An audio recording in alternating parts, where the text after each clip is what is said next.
amigos, sejam bem-vindos ao programa Porta de Hangar, que vai ao ar pela skyscience.com.br, com oferecimento da ONOLED, onoled.com.br. Ilumina nosso estúdio. Hoje estamos com um cara aqui muito especial, o comandante Castanho, que é candidato a deputado federal e vai ajudar a turma, promete ajudar a turma da aviação aí. Seja bem-vindo, comandante. Muito obrigado, Ricardo. Obrigado pela oportunidade. É um prazer, uma honra. Toda minha. Comandante, diz aí, como é que você começou na aviação? Bom, na verdade, a minha aviação, o começo da minha aviação não difere muito de muitas pessoas. Se confunde com a história de muita gente, né, que sonhou um dia em voar. Principalmente aquelas pessoas que não tinham muitas condições financeiras, né, para fazer. O que é meio natural aqui no Brasil hoje em dia, né? É difícil. As pessoas precisam de suporte financeiro e você me contou que seu pai, ele trabalhava como pedreiro. Até hoje. Até hoje. Não é fácil hoje em dia. Ser pedreiro é uma profissão que, para remunerar bem, é difícil. Naquela época, pelo menos, talvez, não sei. A aviação, eu sempre digo que a aviação não é uma profissão, é uma vocação, né? Então, é ela que escolhe você, não é você que escolhe a aviação. Claro. E quando eu tinha 14 anos, eu vi um panfleto da EPICAR, Escola Preparatória das Cadetes do Ar, no mural da escola. E isso despertou em mim uma vontade de voar, mesmo sem ter visto um avião na minha vida. E a partir daquele momento eu comecei a mandar cartas para a Força Aérea, pedindo instruções sobre aquele concurso. Na época, 14 anos, fazia o curso para EPICAR, ficava 3 anos na escola, saía de lá já cadete. E assim até hoje, eu acho. É assim, não mudou muita coisa não. Só que aconteceu que na época demorou um tempo para a Força Aérea me responder. Quando respondeu e eu fui atrás e eu consegui me inscrever no concurso, foi um ano do presidente Collor. E ele acabou cancelando todos os concursos públicos aquele ano. Então eu fiquei a porta fechou na minha cara e eu não consegui fazer o concurso. A partir daí eu já tinha decidido que a aviação ia ser meu futuro, né? Apesar de não saber como chegar lá. Mas graças à família que sempre suporta a gente e acredita nos sonhos da gente, né? Acabou que eu resolvi então servir na Força Aérea e esperar uma oportunidade como cadete lá. Ah, você entrou como soldado então? Entrei como soldado, na expectativa de fazer carreira dentro da Força Aérea. Isso lá em Pirassununga, onde Não, foi? foi em Santa Maria, na base aérea Santa Maria, lá no sul. Você estava num lugar legal, hein? Só Muito cheio bom. de caça, F-5. Excelente. Eu servi no esquadrão lá do primeiro, foi pro terceiro do 10º, se não me engano, que era o esquadrão do Chavante na época ainda, né? E depois eu fui pro 5º e 8º, que era o esquadrão do Sapão, né? Do H1, do Sapão que chamava. Sapão mesmo. Sapão mesmo, né? Esse eu não entendo helicóptero, mas acho que é H1, né? H1, exatamente. Quem entende helicóptero é o Rui Fleming, que passou por aqui. Isso, ele logo muito. Eu vi a entrevista dele. É legal pra caramba. Mas aí aquele sonho da Força Aérea, para você entrar na Força Aérea, tem que entrar como cadete, já tem que fazer, o ideal é fazer EPICAR. Para você entrar para o concurso direto para cadete já não é tão simples assim. A prova é pesada, né? É pesada, não consegui não consegui passar na prova, né? Então ficou esse sonho um pouco distante. Mas nesse meio tempo que eu estava na Força Aérea servindo, eu descobri o Aeroclube, né? A aviação civil. O Aeroclube, mas lá de Santa Maria mesmo? Santo Ângelo. Santo Ângelo. E aí nessa escola eu comecei, durante o período militar ainda, eu já frequentava os finais de semana. Deixa eu te perguntar, você é gaúcho? Sou gaúcho, sou de uma cidade do interior. E o Sul tem tradição bastante de aviação, né? Muito. Por causa da Varig, né? A Varig incentivou muito isso aí. A Evaer formou muito piloto. Hoje, uma grande parte dos pilotos que tem por aí são descendentes dessa época, né? Entendi. Então ficou a tradição no Sul da formação. Entendi. Mas a Varig não influenciou na minha história, né, diretamente. Foi um sonho, mas eu tinha o sonho de ser piloto agrícola. Ah, que legal. Então a minha carreira inicialmente foi focada para isso. E durante o decorrer da minha vida na escola, eu fui lá secretário da secretaria da escola, do Aeroclube. Fui vice-tesoureiro, fui vice-tesoureiro. Já ganhando dinheiro para poder pagar suas horas de voo. Então eu morava a 60 km da escola e eu ficava 3 meses sem ir em casa. Porque eu era o primeiro a chegar e o último a sair da escola sempre. Era a maneira que eu encontrei de fazer minhas horas e poder seguir a aviação. Na verdade, eu acho que o único jeito de você conquistar um sonho é ralando mesmo do jeito que você ralou, né? Não tem outra saída. Por isso que eu disse que se confunde muito com a história de muita gente. Porque não é nenhum privilégio meu ter feito todo esse trabalho, toda essa construção, essa história.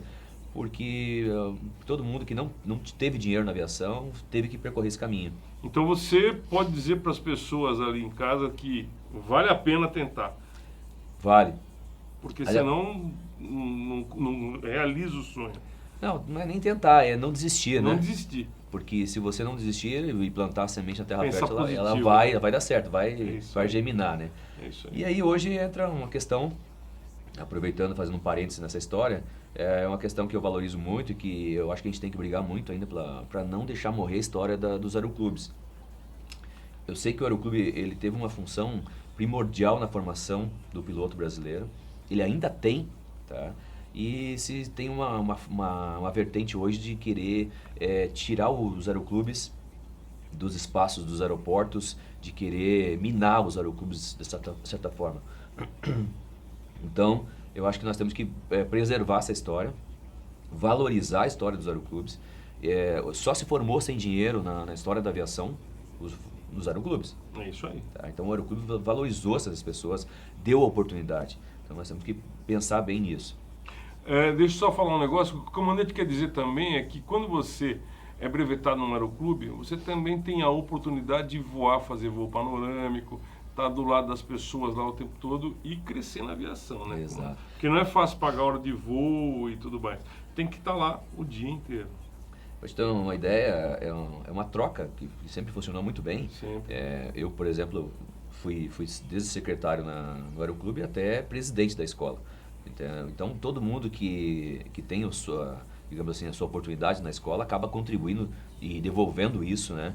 Sempre aconteceu dessa forma nos aeroclubes. É claro que tem histórias que vão no sentido contrário disso, né? Algumas pessoas se aproveitam da situação, existem histórias muito tristes em relação aos aeroclubes, mas não podemos nivelar por baixo. Eu acho que tem histórias bacaníssimas, né? Fantásticas do aeroclube, aeroclubes que são grandes escolas até hoje. Não podemos dizer que todos acontecem ou fazem coisas erradas. Muito pelo contrário, a minoria. Então, a maioria são sérios. Na verdade, tem alguém que queira se aproveitar da situação econômica do aeroclube e minar Exato. a empresa, né? Que é o aeroclube. Agora, você acha que é só isso ou você acha que a legislação, você acha que a economia, o que você acha mais que pode estar contribuindo para os aeroclubes do Brasil estão numa situação de decadência total, de falência.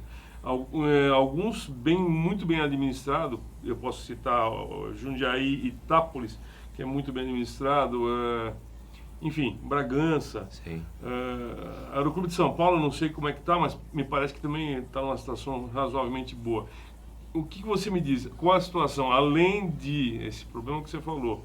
Economia, política, o que você me fala disso? O que você pode falar disso? O problema não é nem só econômico, entendeu? Não é nem só político. Na verdade, eles somam uma série de coisas, né? Uma série de fatores que estão prejudicando os aeroclubes hoje. E, inclusive, a regulatória. Ah, sim. Dentro do novo CBA, o que eu verifiquei é que não há espaço para os aeroclubes. E é isso que a gente não pode deixar acontecer. Até em respeito à nossa história, respeito à história da aviação brasileira. Sem os aeroclubes, essa história não estaria como nós temos claro hoje. Que não. Nós somos uma vertente de pilotos hoje, de formação de mão de obra da aviação. E nós fornecemos isso para o mundo todo. Nós temos mais de 1.800 pilotos expatriados hoje, que voam no Oriente Médio, Que voam se na formaram no Ásia, aeroclube, né? Exatamente. que se formaram no aeroclube. Entendi. Então nós não podemos virar as costas para isso. Nós temos que começar, pelo menos, a valorizar a história. Isso é uma longa história, ainda vai ter muito que discutir. É uma história que eu me comprometo a fazer a defesa, muito legal. porque eu entendo o valor que tem isso tudo, até porque eu venho de um aeroclube. E, pelo menos por respeito à história, nós temos que manter, por exemplo, as isenções que os aeroclubes hoje têm. Eu ia te perguntar a respeito. Tem isenção de combustível, por exemplo, imposto sobre combustível? Não de combustível, na verdade tem isenções em relação à operação da aeronave, taxas aeroportuárias, pouso, comunicação, taxas, por exemplo, de predial de hangares, né, dos aeroportos, e isso está ameaçado. Por quê? Porque o novo Código Brasileiro da Aeronáutica tentou colocar os aeroclubes na mesma patamar das escolas. Só que a escola é uma empresa. O aeroclube tem essa questão toda que a gente vem conversando aqui, que é um respeito à história, né? E a gente tem aquela mania de nivelar por baixo, ou seja, já que regular pela exceção, a gente não regula pela regra. Tem alguns aeroclubes que hoje fazem má gestão. Então pune essas pessoas, esses aeroclubes, ou enfim, esses gestores, né? Mas o que não pode é punir a história e punir todos os demais. Mas, comando, pera um pouquinho. O Aeroclube também não deixa de ser uma empresa. Eu acho que teria, mas é um clube, tem as pessoas que vão lá, presidente.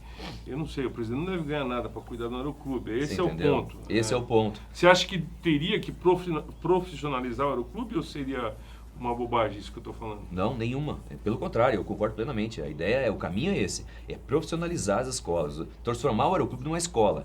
E aí elevar num patamar de imposto igual a uma empresa, por exemplo, uma escola de aviação, ou não? Não, eu acho que não, porque hoje ainda é um trabalho que é feito voluntário ainda, entendeu? Eu não estou dizendo que o Aeroclube não precisa se adequar às regras, não, pelo contrário.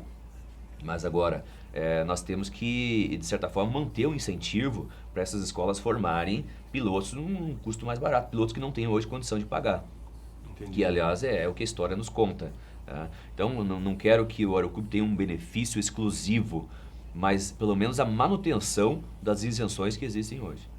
Você acha que um programa de bolsa para um aluno funcionaria bem?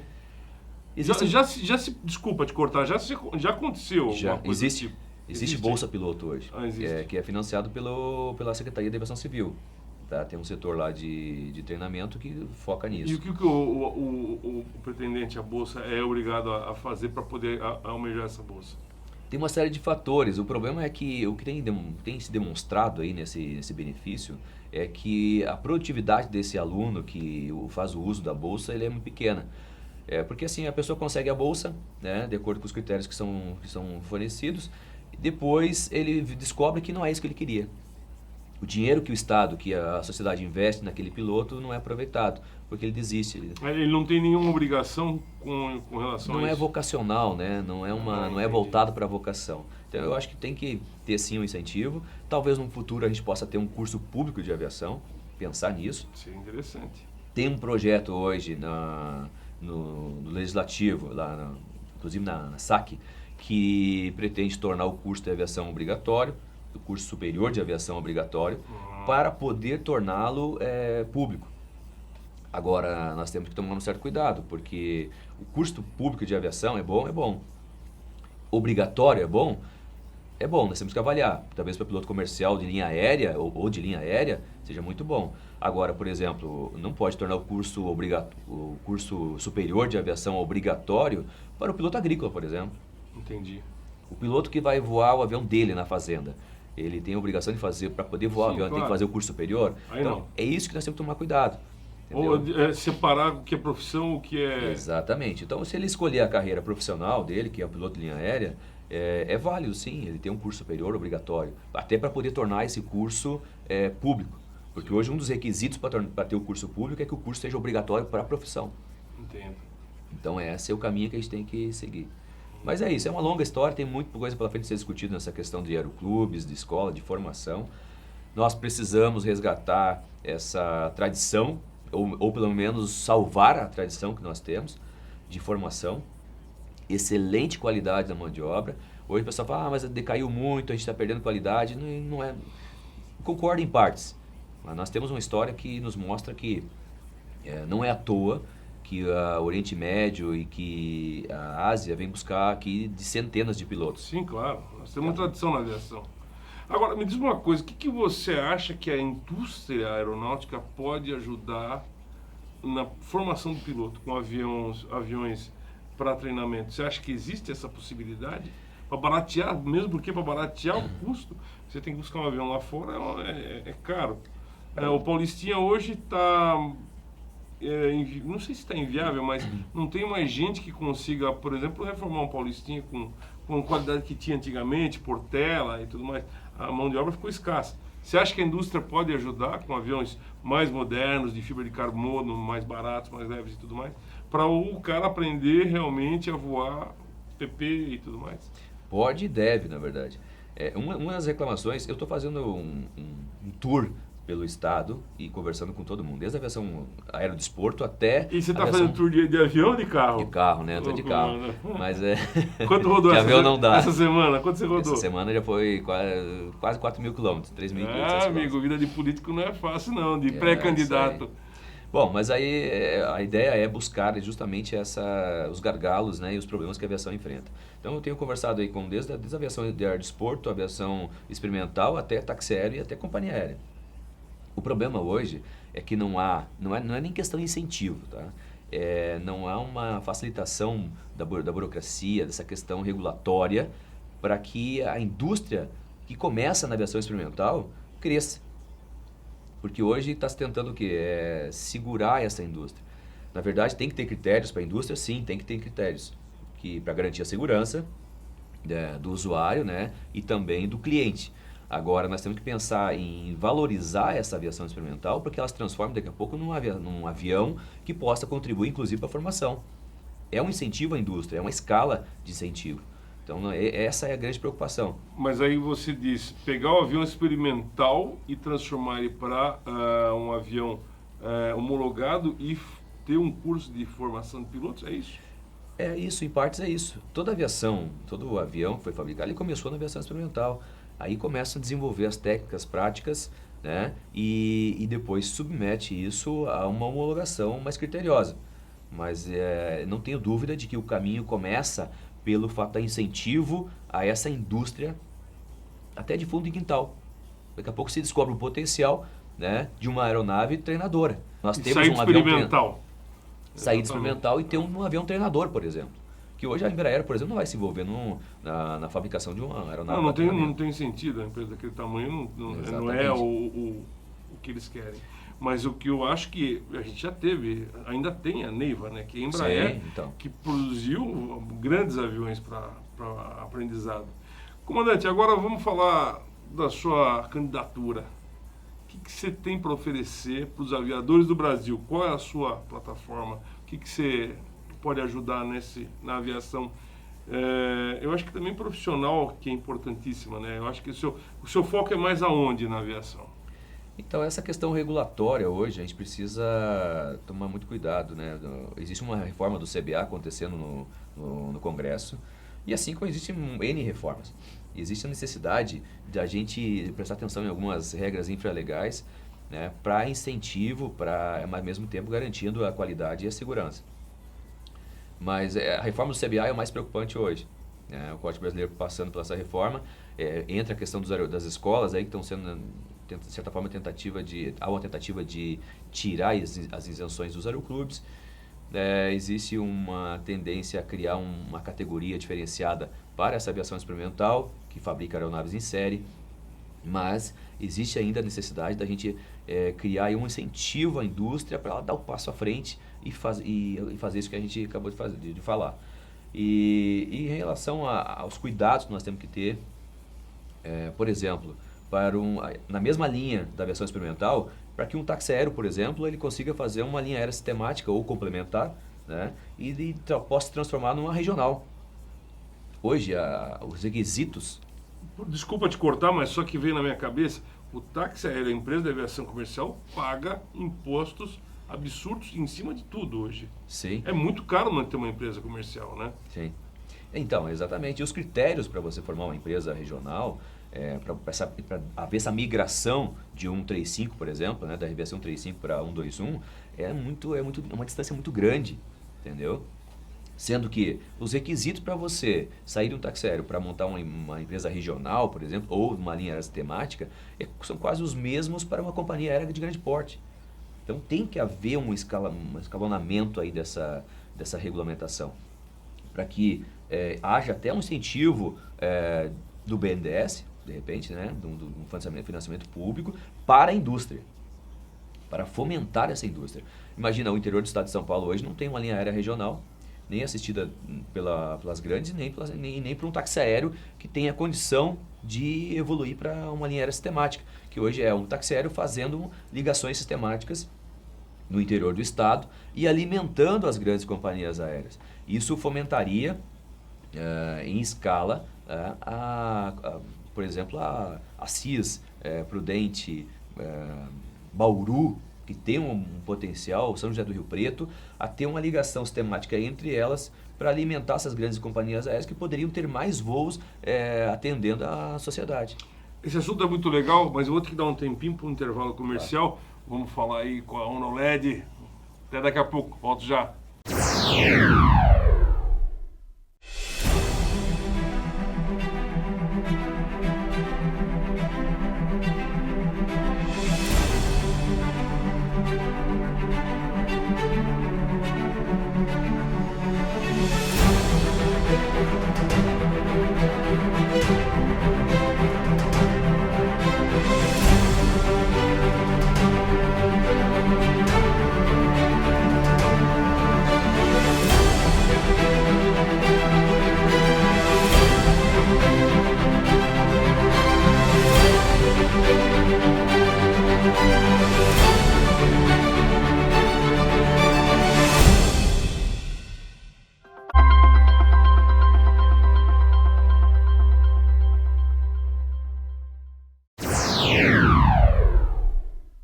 Pessoal, voltamos aqui com o comandante Castanho, candidato a deputado federal, aviador de aviação comercial de voo a Boeing 737, e está aqui visitando o nosso estúdio e vai falar um pouco mais da vida dele e do que ele tem para ajudar o pessoal da aviação. Vamos lá, eu sempre acreditei que a gente não pode só... A aviação, a gente tem um hábito muito ruim, que a gente fica reclamando das coisas que deveriam acontecer, né? Não só na aviação, isso em qualquer lugar. Enquanto que a gente deveria agir mais, né? E tem como fazer. Existem instrumentos, existem ferramentas para que a gente possa agir e possa melhorar a aviação.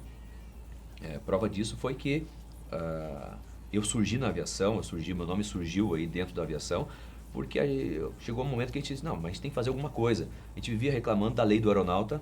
Você não é político, você é um cara que quer ajudar. Exato, eu sou um aviador. Um aviador. Tá? E me considero assim, não quero sair da aviação.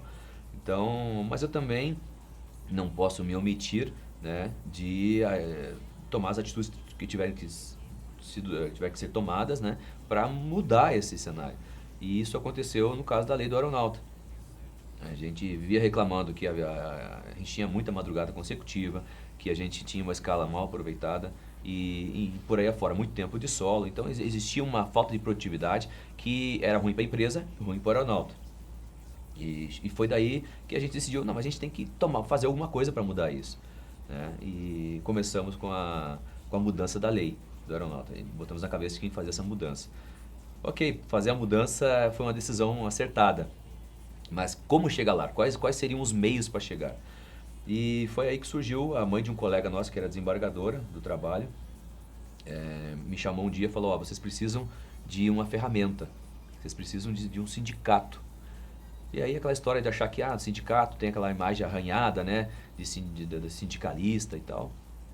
Mas a gente resistiu um pouco, mas entendeu que tinha que usar essa ferramenta. O sindicato é SNA, né? O Sindicato SNA, Nacional dos Aeronautas. Dos aeronautas, E a gente acabou fazendo uma transformação, um resgate da instituição como uma ferramenta para fazer essa alteração da lei. Deixa eu só entender uma coisa. Isso aí, o aeronauta significa aviador, tripulante técnico. Isso. E o comissário de voo, todo mundo que está envolvido dentro do avião, é isso? É a tripulação embarcada, né? Embarcada. É o trabalhador embarcado. Esse é o comissário e os pilotos, né? O copiloto, mecânico de voo, que hoje não existe mais já, né? Mas todos são caracterizados. A vida do comissário também não é mole, hein? Não é. Não é fácil. Todo mundo acha que é só servir, não é só isso, gente. O comissário tem uma responsabilidade gigantesca dentro de um avião. Segurança de voo, né? Segurança de voo, principalmente. Ele, obviamente, serve o seu grude lá, o seu rango, mas ele é o cara que, se tiver uma emergência, vai te ajudar para te socorrer dentro do avião. É importantíssimo saber disso. Ele é um agente de segurança de voo, né? Ele é treinado para garantir. Espero que a gente nunca precise utilizar, né, o conhecimento do comissário para um momento de emergência. Mas se precisar, ele está lá treinado para isso. Garantindo isso aí. Então, essa é a questão. E o comissário, assim como a tripulação técnica, os pilotos, estavam nesse barco de tá muito ruim, a gente não, né, a aviação estava ficando pesada, comercial, né? Todo mundo reclamando e ninguém fazia nada. E foi aí que a gente surgiu a ideia da gente fazer a alteração da lei, entramos para o sindicato para usá-lo como ferramenta, fizemos as alterações, tiramos aquela imagem, tentamos polir aquela imagem de sindicalismo, sabe? E colocá-lo como uma instituição, uma ferramenta para fazer a alteração. Você era o presidente do sindicato até então? Não? Eu assumi a presidência nesse período para fazer a alteração. Entendi. E aí que a gente foi para Brasília, ficamos lá praticamente 5 anos brigando lá, né, discutindo esse projeto de lei. Colocamos a indústria na mesa para discutir o projeto. Não foi um projeto unilateral da vontade dos aeronautas. O momento que a gente viu que a gente tinha chance de chegar até o final e alterar a lei, usando a ferramenta, que foi o sindicato, a gente chamou a indústria para discutir. Então, nós tivemos dezenas de reuniões, algumas até de 11 horas, onde participou o executivo, o legislativo, toda a indústria da aviação, para discutir artigo a artigo aquilo que atendia, né, a um critério de sustentabilidade. E para resumir a história, depois de 5 anos, em 2017, a lei foi promulgada em agosto, né, entrou em vigor em novembro, e já em tão pouco tempo nós vimos um aumento da produtividade, que compensou, por exemplo, o aumento da folga, esse aumento de folga, de qualidade de vida para o aeronauta, né, e atendeu ao critério da indústria de produtividade. Então hoje nós temos menos tempo à disposição com mais produtividade para a indústria. E por que a preocupação com produtividade? Porque o aeronauta hoje, grande parte do salário dele depende da produtividade. Sim. Então nós tínhamos a obrigação também de cuidar desse equilíbrio. E claro, nós não inventamos nada, nós não somos inventores de nada, nós copiamos. O que nós fizemos foi mandar gente para Canadá, Estados Unidos, Europa e Austrália. E foi de lá que nós pegamos o que tinha de melhor nesse sistema que foi trazido para cá, que se chama, um sistema de gerenciamento de fadiga humana, né, aplicado à confecção das escalas de voo das companhias aéreas, e que trouxe, além do aumento da produtividade, né, uma sobra que foi possível transformá-la em qualidade de vida para os pilotos, para os aeronautas. Mas me diz uma coisa, então, você me dizendo tudo isso, o mercado está abastecido de pilotos. Você acha que tem pilotos suficientemente para poder cumprir isso que você está dizendo? Hoje temos, com certeza. Né? E que, aliás, nós temos muito além. Né? Nós temos hoje... o projeto de lei dos aeronautas trouxe uma questão de proteção do piloto brasileiro.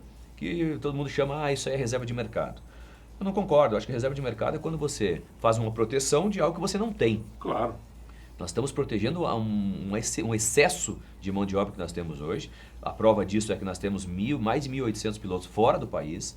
Então, em algum momento, nós precisamos pensar em repatriar esses pilotos, em dar oportunidade para eles estarem aqui de volta. Não só, e justamente para poder a escala de voo de um tripulante ser mais folgada. É justamente por isso que eu te pergunto se está contento a quantidade de pilotos que tem no país.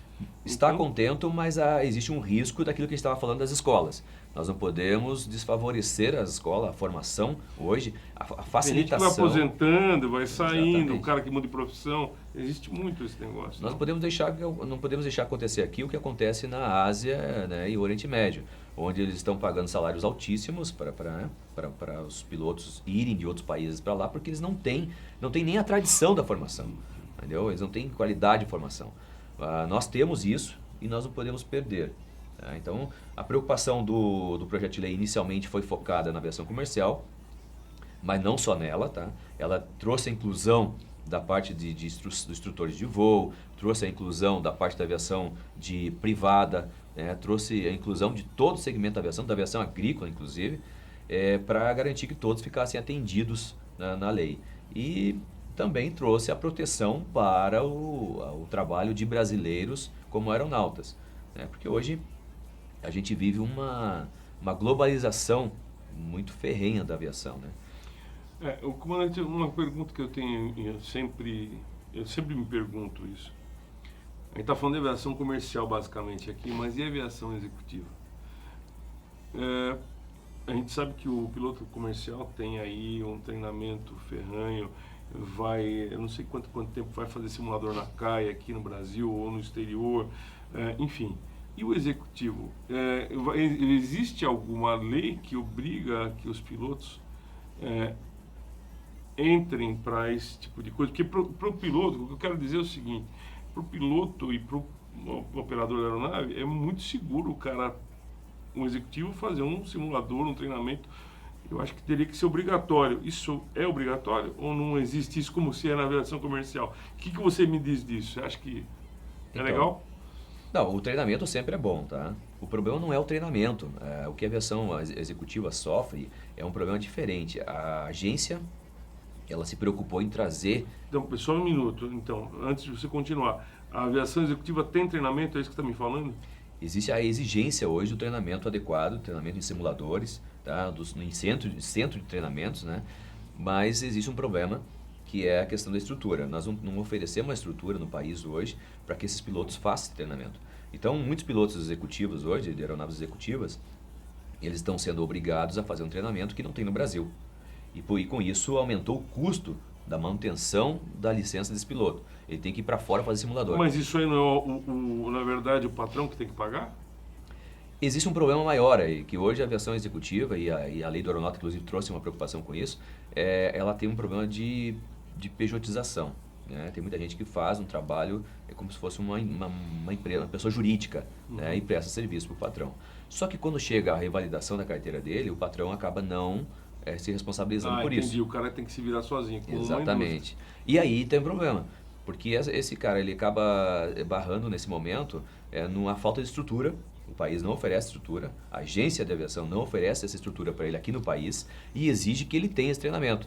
Ele tem que ir para onde? Ele tem que procurar algum lugar do mundo que tenha um simulador. Isso chega a custar até 20, 30 mil dólares. Às vezes o cara está desempregado sem ter como resolver. Exatamente. Então nós temos que voltar um pouco atrás e nos preocuparmos em... primeiro, nós temos que oferecer no nosso país a estrutura para que a gente possa exigir que ele tenha esse treinamento. Isso não acontece. Então essa é uma preocupação. Não adianta a gente dizer assim, não, mas o treinamento não é bom. O treinamento é bom sempre. Simulador vai ser bom sempre. O que nós temos que nos preocupar é em trazer essa estrutura para o país. Para diminuir o custo. Para diminuir o custo. Porque, essa é a preocupação. Exatamente. Agora, obrigar o dono do avião a fazer isso à parte não tem como. É só se tiver um contato entre o piloto e um acordo entre o piloto e o dono do avião. Então, aí é uma questão de que a gente vai ter que amadurecer na aviação ainda, né? A gente precisa amadurecer e chegar a esse ponto de que todos tenham um contrato de trabalho e onde o patrão é que seja o responsável por pagar esse treinamento. Houve essa preocupação na lei, a lei exige hoje que o contrato de trabalho seja diretamente com o operador da aeronave e estende-se a todos, inclusive a aviação executiva. Mas também não podemos chegar agora, de uma hora para outra, e dizer o seguinte, não, a partir de agora, quem não tiver vai receber uma multa ou vai ser penalizado.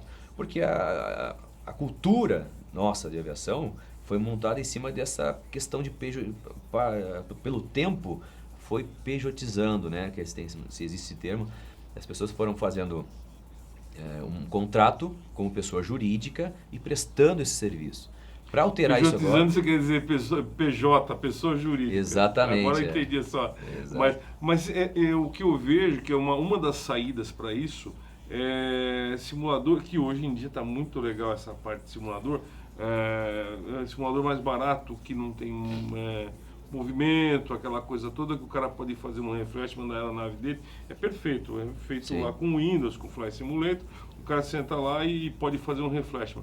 Tem a Bravia, a Delta 5, EJ, já fornece um serviço de simuladores mais barato. Mas não são homologados. Que essa é a dificuldade hoje. Esse é o problema. Mas o que precisa para homologar esses caras? Então, aí é isso que eu digo. Nós temos que a agência, o Estado, né, que é representado pela agência, ela tem que ter uma obrigação social com o segmento que ela representa. E não há essa preocupação. Se faz exigências sem se preocupar em fornecer, né, um insumo para poder usar nessa exigência. Por exemplo, os simuladores de voo. Se preocupou em regular a questão dos simuladores antes de verificar se havia estrutura no país para fazer esse... Então teria que fazer um trabalho de incentivar a indústria a colocar esse simulador aqui, homologá-los. Mas os caras estão fazendo simulador aqui dentro, esses caras todos fazem. Então, mas já é bem significativa a participação desses caras no mercado. E assim, de boa qualidade. Eu já voei o simulador dos caras, é perfeito. Mas não são homologados. Exatamente isso. E a gente não aceita. Não aceita. Então nós precisamos, por isso que eu digo, olha só como começam as coisas. Essa indústria que está hoje com esses simuladores aqui, tentando homologá-los, tentando fornecer um serviço, entendeu? Elas têm que ser incentivadas a dar um passo adiante, que é homologar esses simuladores, tá? A agência também precisa dar, digamos, suporte para isso. E depois dessa indústria ter esses simuladores homologados, você pode exigir que o profissional faça o simulador lá, entendeu? O que não pode é exigir que o profissional tenha um treinamento. Esse treinamento é caríssimo, tá? A agência tem que ter essa preocupação, sim. E custa $30 mil e todo ano ele tem que fazer, ou a cada 2 anos, tem que fazer esse treinamento fora do país. E você vai lutar por isso lá como deputado federal? Essa é uma grande preocupação, tá? E nós temos que ter, não só por isso, mas nós sempre nos preocupar o seguinte: a agência, o Estado, ele precisa se preocupar, antes de fazer qualquer exigência, se preocupar se existe estrutura no país para isso. Além disso, ele precisa também se preocupar com o prazo de cumprimento, né, de normas. Por exemplo, hoje para montar uma escola, uma oficina, uma empresa, vocês têm uma série de prazos e protocolos. O Estado, a agência, ela não tem prazo e não tem protocolo. Ela entende, se ela quiser entender, ela cumpre o momento que ela achar que tem que fazer. Burocrática. Burocracia, exatamente. Por exemplo, para você colocar uma aeronave na especificação operativa de uma empresa hoje, você pode demorar 1 ano. Esse custo está embutido na aquisição da aeronave.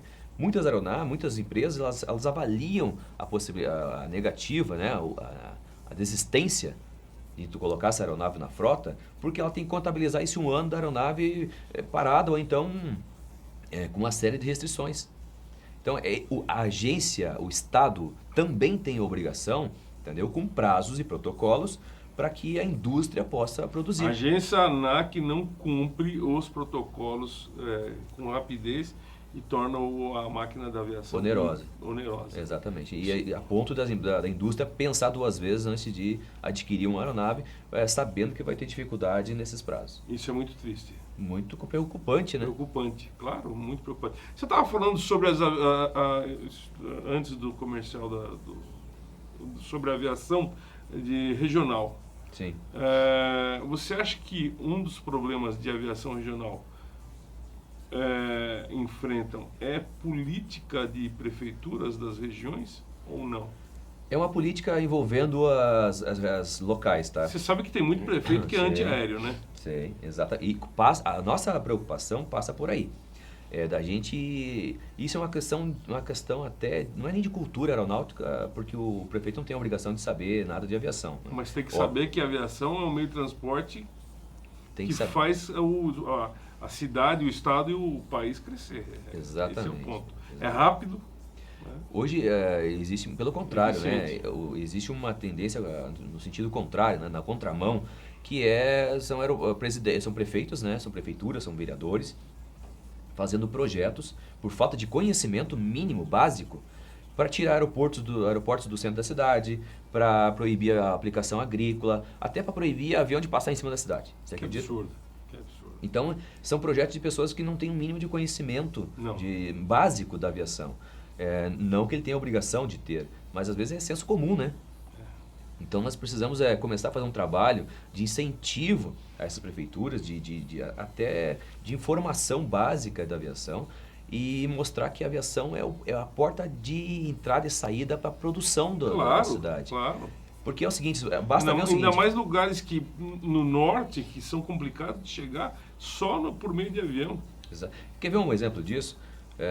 Coloca um aeroporto próximo a uma cidade. Para onde que a cidade cresce? Para o aeroporto. Por lá do aeroporto. Não tem jeito. E abraça o aeroporto. Aí depois os caras reclamam que o aeroporto está em volta. Querem tirar o aeroporto porque é... Congonhas, Guarulhos, exatamente. tudo isso. E tudo, Campo de Marte. Campo de Marte. Bauru, Jacarepaguá, Pampulha. Todos os aeroportos sofrem esse tipo de pressão. Porque a cidade abraçou o aeroporto, agora o aeroporto é um empecilho ali. Só que tirar o aeroporto dali, além da desvalorização que vai ter daquela região, vai ter uma verticalização, vai ter um problema social criado ali. E aí é o seguinte, se vende para a comunidade local uma ideia que aquilo ali é um custo desnecessário. Que não é. Eu estive em Bauru essa semana, dei uma entrevista lá, e falando sobre os aeroportos. Eles querem tirar o aeroporto do centro da cidade lá. E falando que o aeroporto custa mais de 1.400.000 por mês para a prefeitura. Eu falei, por que não transformar esse aeroporto, privatizar esse aeroporto e ao invés de a sociedade pagar por ele, ter um retorno? Ser eficiente, não? Porque ele fala, mas vai sair mais caro, a privatização sai mais caro para o operador. Mas aí paga quem vai utilizar e não a sociedade em geral. Claro. É a mesma coisa que o pedágio, paga quem usa a estrada. Não é todo mundo que está pagando. Entendeu? É justo? Não sei, aí é uma outra discussão. Mas resolve o problema do custo. Então nós temos que pensar sim em valorizar os aeroportos e até instruir, dar uma instrução básica para que os gestores, né, municipais tenham essa ideia de que a aviação ela não é um empecilho para a cidade. Muito pelo contrário. Crescimento? Crescimento. E outra, quem tem avião não é riquinho que usa para passear. Avião hoje é um meio de produção e, aliás, quem produz com avião é porque produz muito. Inclusive empregos, né? Exatamente. Eu vi um cara falando uma vez, mas o cara tem aviãozinho a jato, o cara é bacana e coisa e tal, e nós somos empregados dele. Eu falei, amigo, por causa do avião a jato dele é que você tem seu emprego, porque o cara resolve um monte de situação que vai gerar grana para a empresa, para fazer funcionar. Então a aviação é uma coisa importantíssima. Importantíssima. Outra coisa que eu vejo assim, hoje existe uma segmentação, uma fragmentação da aviação. Aí tem várias instituições, né, que têm uma excelente intenção, né, de representar aquele segmento e agir em prol dele, porém não tem força política. Porque força política hoje se consegue em escala, ou seja, tem uma grande representação, por exemplo, uma confederação. Uma Confederação Nacional do Transporte ou da Indústria em Brasília tem um poder imenso, porque ele representa dezenas de milhares de empresas. A aviação não tem isso, ela está segmentada. Ela tem várias instituições que têm o melhor das intenções, que fazem o trabalho decente, mas que não conseguem ganhar em escala, não conseguem ganhar representatividade, não tem força política para exigir do Estado, né, uma atitude, uma ação, uma atenção para aquele segmento, para aquele setor. Comando, me diz uma coisa, olhando para aquela câmera, para a turma da aviação, o que o parlamentar definitivamente pode ajudar na aviação? Bom, o que a aviação precisa hoje é de representatividade. É alguém que represente o segmento da aviação ou os segmentos da aviação no parlamento e esteja lá para defender o segmento e não, pela sua percepção, né, faça propostas de assuntos que ele não conheça. É necessário que esse parlamentar vá a campo, que ele vá nos segmentos da aviação, entenda o problema e, inclusive, considere as propostas e soluções que saem do próprio segmento.